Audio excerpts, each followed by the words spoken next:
1, 2, 3, 4, 5, 6 screws trying to hold this fascia from bending out. Yeah, I know there's a lot on the front, but that will still allow it to pivot. Yeah, bad design. Now, as alluded to earlier, I do need to get rid of this hard edge, because when I do put that Eternabond roof repair tape over the edge, that'll just be a nice place for it to get cut. So I am inherently lazy. So what I'm gonna do is just weaken right here with a couple holes, because this extrusion, you can kind of see it right there, bends over. I won't be able to bend this because it's attached to this side, but if I can detach this face from this face, it'll bend much easier. And my oscillating tool that I bought from a big name in the tool industry died on me last time I did a roof job. Again, I am fairly lazy, and this is pretty much how I did it on the other sides, though they didn't have quite as much of a lip sticking out as this side. So we'll try to wedge this underneath with a screwdriver, just like that. And now hopefully I should be able to bend this over just like that. So now it's bent right here, and it's going to go underneath this piece here. And I have a couple punches right here, and then hopefully we can just bend it over.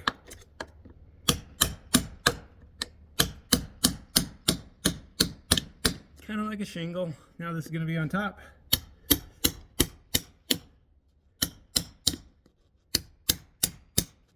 Just hit it with a hammer.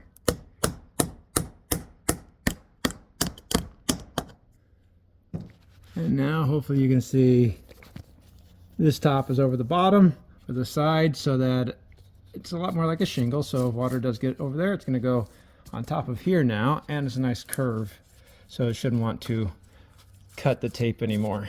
All right, the next step is to use that same drill bit that I just used to drill out all these existing holes so that the screws don't grab it.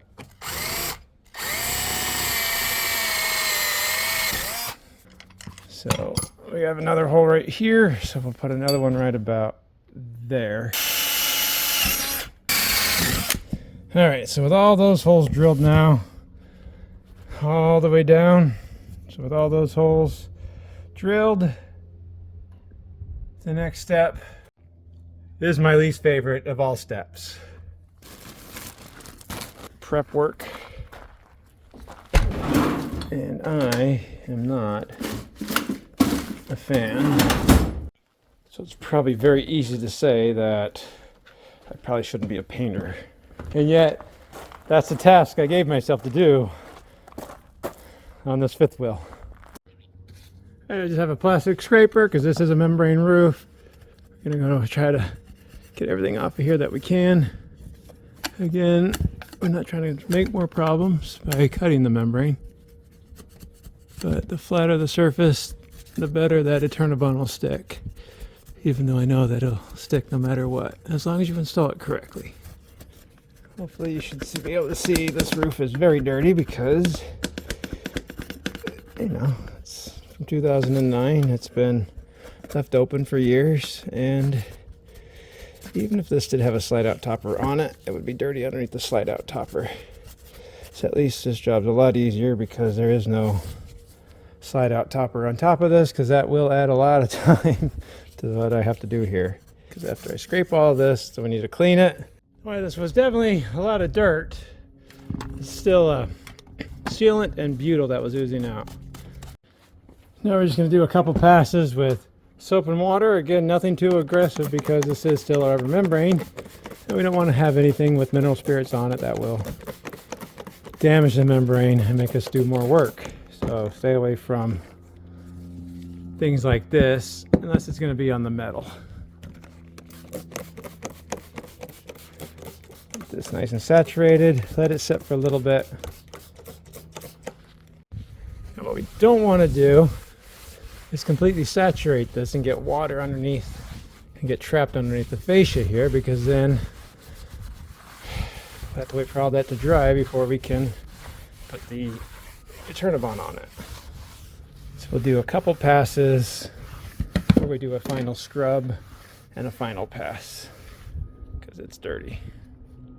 Now, remember, this is a rubber membrane. We don't want to tear it, so we want a soft bristle brush, not a hard bristle brush, and we don't want to add a lot of pressure to it. We're just going to let the brush do most of the work. Well, you could just use a scrub brush. Why not use a rotary one? Because it's easier. Like I said, you don't want to be too aggressive, so don't get a really powerful drill. For those that are asking, this is just soapy water. That's it. Nothing high tech. We're just going to spray it again. And we'll take the brush and then we'll go ahead and let it do most of the work. The imperfection is not something we're going to get on this, but you can change the direction too. Make sure you're getting a good scrub.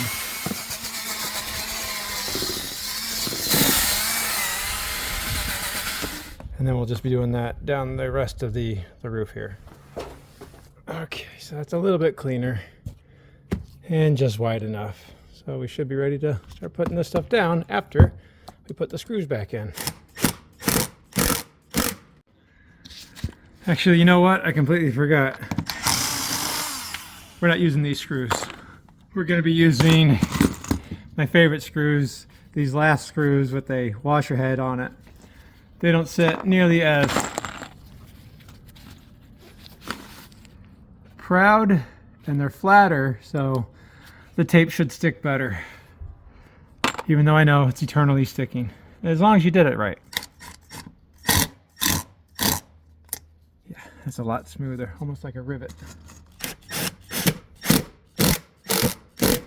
Okay, now we'll do those the rest of the way down. Alright, so now for the next part, I have to lose the gloves because Eternabond likes to stick to gloves. Take out the Eternabond and make sure I have enough here. Might need a different roll. And for those that are calling me out and saying I'm not using Eternabond because my videos I always show Eternabond failing and they say, well, that wasn't real Eternabond. I don't know if you guys can read that. Eternabond. It's going to be tight. It's going to be close. It's going to be very close. Yeah, about a foot short. Story of my life. Okay, we lack for nothing here. That's why you go ahead and map it out before you start putting it down, because you wouldn't want to get to that point and have to rip it back out again, even though by all accounts it's very easy to take off with a hairdryer. Sure. But is it Eternabond? Still is Eternabond, isn't it? Magical micro sealant technology, or butyl, with a TPO membrane on top of it. So the biggest keys to using Eternabond, we've covered the first one. Make sure the surface is nice and clean. Next one is to be certain you have a nice sharp knife. So I'll put a new blade on here. Nice and sharp now. And now the most important thing is to have a hand roller so you can apply a lot of pressure on it for their micro sealant technology. You can get a screen roller, it looks like a wide screen roller. I also have slide out rollers for a wider tape. And also for this application, I'm still going to recommend a little bit of a plastic scraper, because when it comes to this corner right here, we're going to want to be able to apply some even pressure both ways. Hope that helps. And again, just like before, we'll lay it out to make sure that we have a rough size to it, because you don't want to work with it on the roll. It's very difficult when it's on the roll, because it's going to interrupt the way you put it down flat. So that's going to be more than enough to roll around right there. But let's make sure that on this side I gave myself more than enough over here, and it looks like I gave myself more than enough over here too. Now, of course, if you were a modern factory, you would have put it on the sides first, but come on, this stuff is actually pretty expensive, and I don't get a bulk discount like the factories do. Sharp knife, we'll just carefully cut it to a rough size here. And then do yourself a favor, don't put it on end on the rubber roof, because you'll leave a sticky butyl ring on it and it'll get stuck there. So I do have it kind of laid out where I want it to be, but I can't work with it like this because I have to pull the backing off of it. So we'll just go ahead and lightly roll it back so we can work underneath it. But there we go, it's clear. And it is sticky. So I don't really want to stick down this edge yet. Let's cut a little of the backing off. And I'm going to stick it right back on so it doesn't stick to the sidewall. Okay. Now I can pull this edge back just like that. But I don't want to put the edge down yet. I want to put a little bit of pressure with my tool. Right where the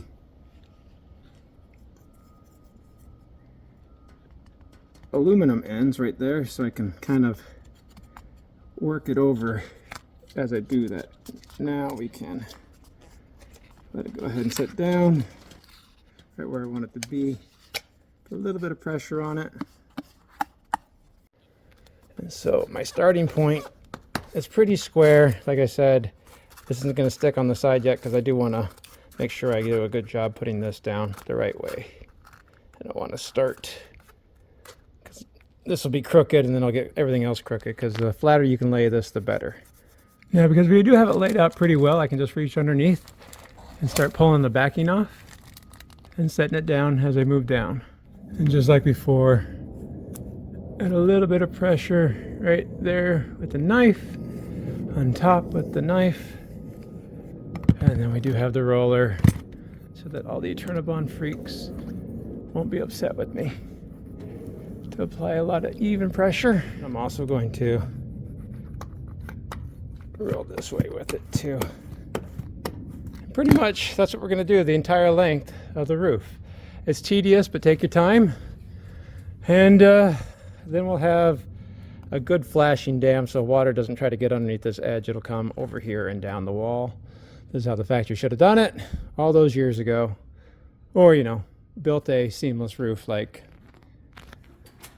my motorhome had in 2001. That is to say, a molded, seamless fiberglass roof on a slide out. It shouldn't be that difficult, and it should make it a lot easier for manufacturers to build these things. But, yeah, I mean, why do it the right way? Now, of course, if you have two people, it's going to be a lot easier. But if you're by yourself, if you just take your time, you can get it done. Just got to be patient. Another reason why I don't like this stuff.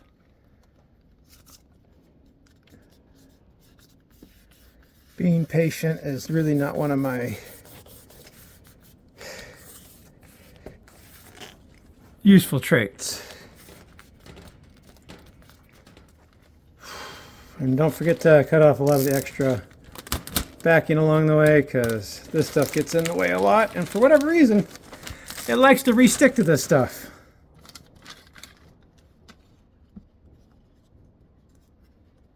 Obviously, the closer you get to the end, the easier it's gonna be. All right, so we're pretty much on right there. Still have the backer on over there because I don't want to stick it over on the side yet. But you can see I'm going to have to come back and clean off all the butyl. This way I have this, and I have adhesive remover. Again, this stuff will damage membrane roofs, so I'm going to apply it to the rag first, and then we'll just wipe it off. Should come off pretty easily, even though it's supposed to be on there eternally. So it doesn't need to be sopping wet. It just needs to do its work. And then, good thing about doing this is that it'll help add some more pressure to make sure that micro sealant technology actually works. Now I've just switched out the other screw that I already put into the last screw right there. And you can see it cleans up pretty nicely there.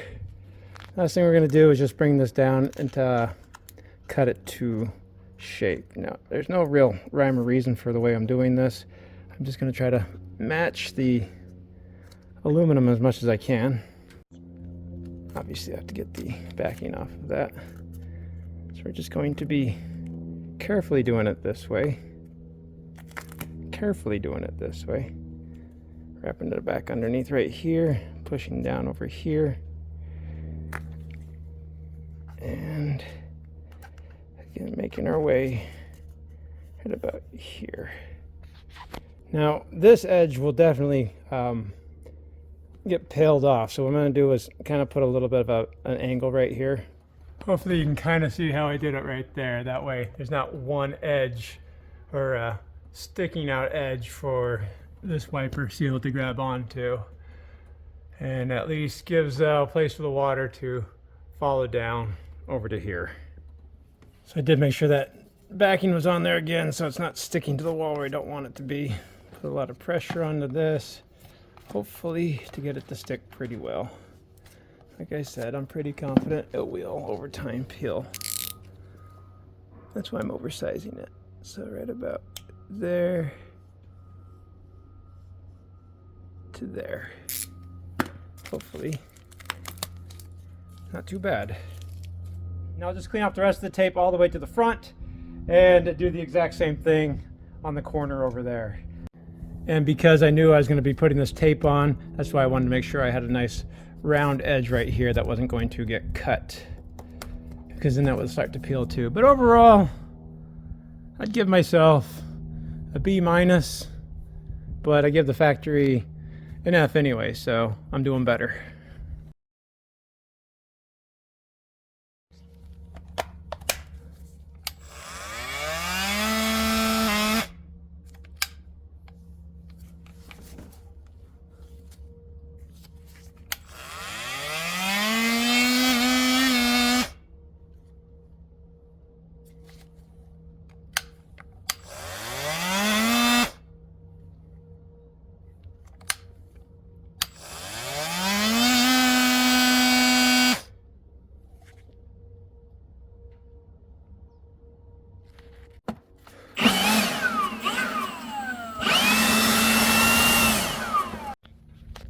All right, I'll just roll this one back up for use at a later time.